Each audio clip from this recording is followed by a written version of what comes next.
Ladies and gentlemen, please welcome Judge Nelson Wolff. Judge.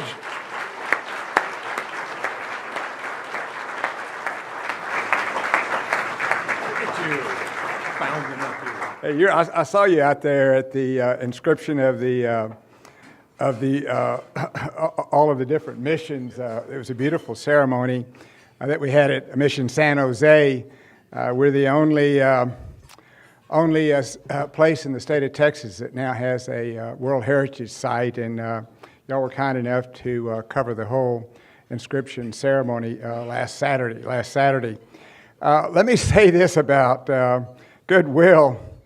I think you guys are ahead of the curve when it comes to what we need to do to be a great, vibrant American city that's on top of the rapidly changing efforts that we need to make in economic development. To listen to that video about how you certainly helped two lives in one family to be able to get to a good career path where they had some skills and they were able to lift themselves up and to make a decent living.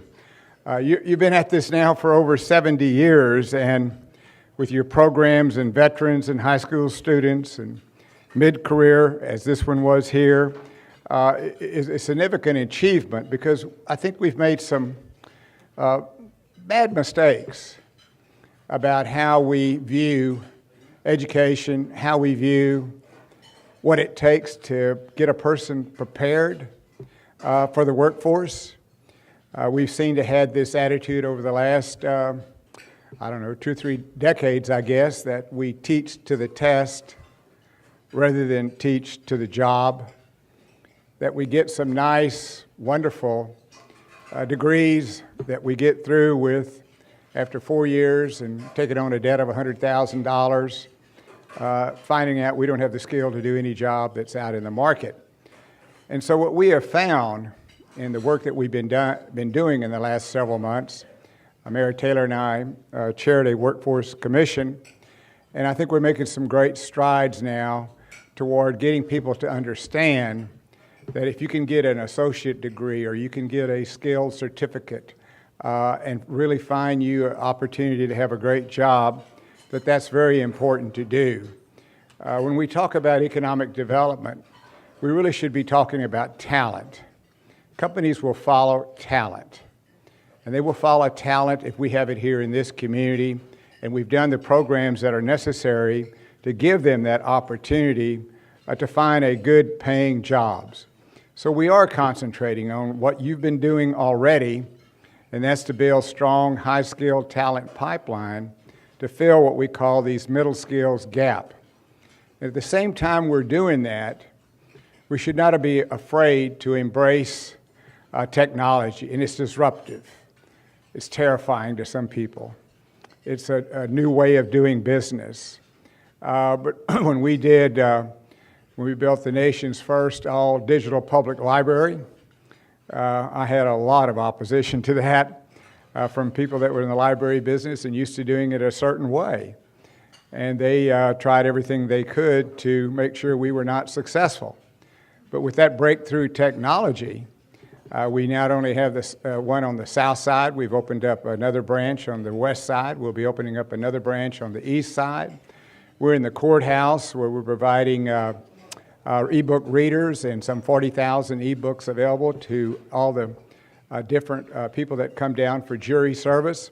We're in the Center for Wounded Warriors at Fort Sam. We're going into the 3 different libraries that the military has on the bases because they've been cut in funding. So we're going to go in.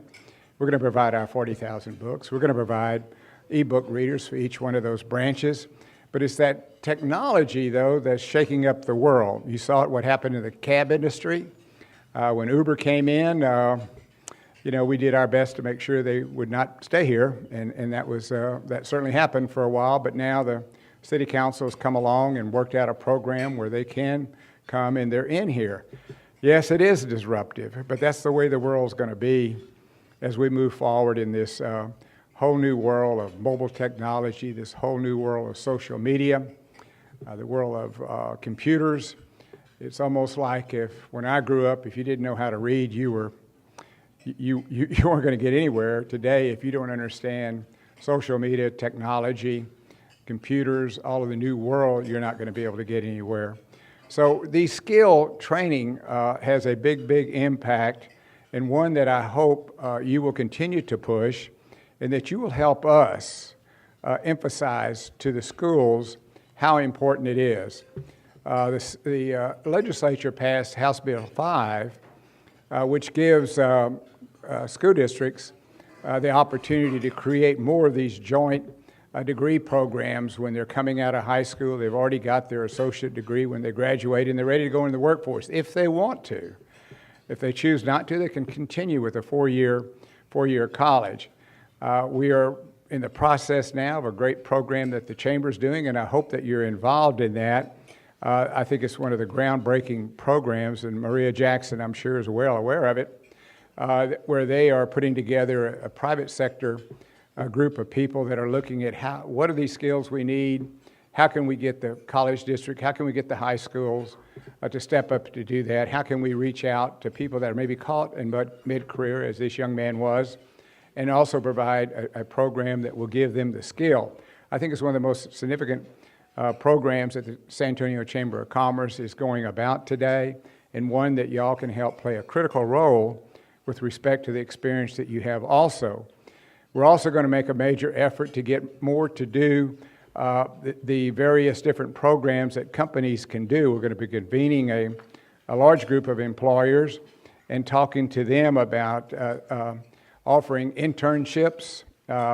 We hope to be able to convince the public sector, and you may be doing this already, offering internships during the summer, where we will all commit to a number of those internships and give young people during the summertime, actually getting them on in a job and being able to understand what it's going to take for them to move forward and to be successful as individuals and be able to make a decent living. This country is sort of dividing into those that are willing to step up, those that are willing to develop a skill, those that get a four-year degree, and those that, for whatever the reasons, are not able to do that. And that's where we need to reach out with the various different social service agencies that we have and to encourage them to do that. I might say y'all are pretty good retailers too. You got how many now? You started out with one operating store, now you got something like 18 different retail stores. It's interesting at one period of time that you thought when you bought a piece of used clothing that, maybe you were desperate to have to do that. Now they've got all these sort of high shops in the best parts of town where they're selling clothes that have been worn before, and it's now become quite chic to do that. You're a bit ahead of the time when you began to do that and to offer people an opportunity there. It's been an extraordinary effort that you've made. I've had opportunities over the years to be in your stores, had the opportunity to help you get a location in Laredo that y'all were trying to get through IBC Bank, and the job you're doing is critical. And like I say, particularly with all these programs that you're doing on job training, that you can make a significant contribution to helping others understand what we need to do. And that's a very significant contribution you're making. You're some 32 different donation stations. You're 11 good career centers. And that's the part that I really want you to share with other entities about what you're doing there and how that can be helpful in this new strategy that we have. So we're so happy and so pleased that not only are you providing services for San Antonio, but for Laredo, for New Braunfels, for Seguin and the surrounding area, a significant contribution from Goodwill. And I can't thank you enough, and all the volunteers that participate in it, the staff that has to run things on a day-to-day business and make the numbers work. A great organization. And so thank all of you so very much for what you're doing.